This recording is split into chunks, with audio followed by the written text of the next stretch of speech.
पगली बहुत याद आवेले, एगो पगली बहुत याद आवेले।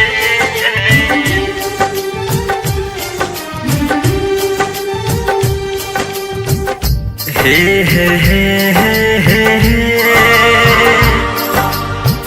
ला ला ला ला ला ला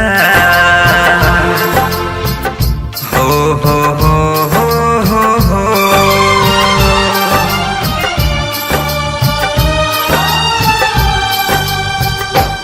जब से लागल बा दिल जियल भइल मुश्किल, दूरी रही के सतावेले। जब से लागल बा दिल जियल भइल मुश्किल, दूर रही के सतावेले। एगो पगली बहुत याद आवेले, एगो पगली बहुत याद आवेले, एगो पगली बहुत याद आवेले, एगो पगली बहुत याद आवेले।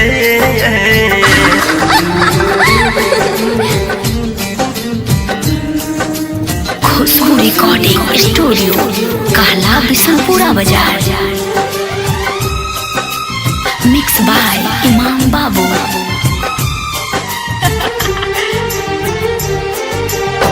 दिन दिलवा ओकरे नाम धड़केला रोज सुबह शाम, लागेला रूपवा ओकर चान, कबो न हटे यार ध्यान। अच्छा दिन दिलवा ओकरे नाम धड़केला रोज सुबह शाम, लागेला रूपवा ओकर चान, कबो न हटे यार ध्यान।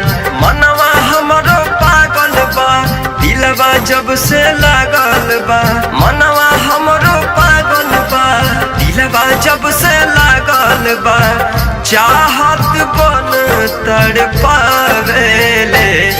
एगो पगली बहुत याद आवेले, एगो पगली बहुत याद आवेले, एगो पगली बहुत याद आवेले, एगो पगली बहुत याद आवेले।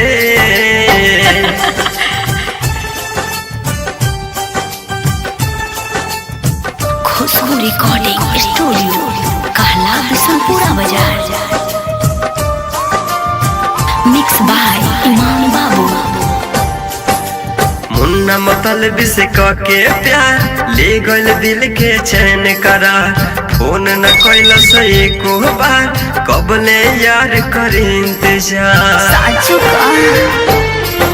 सुबुध बिहारी से के प्यार ले गइल दिल के चैन करा, फोन न कैल से एको बार, कबले यार कर इंतजार। इमाम भी पगला गइले, ओकरे पर लोभा गइले, अनरजित पगला गइले, ओकरे पर लोभा गइले, ख्वाब बन निंदिया उड़ावेले।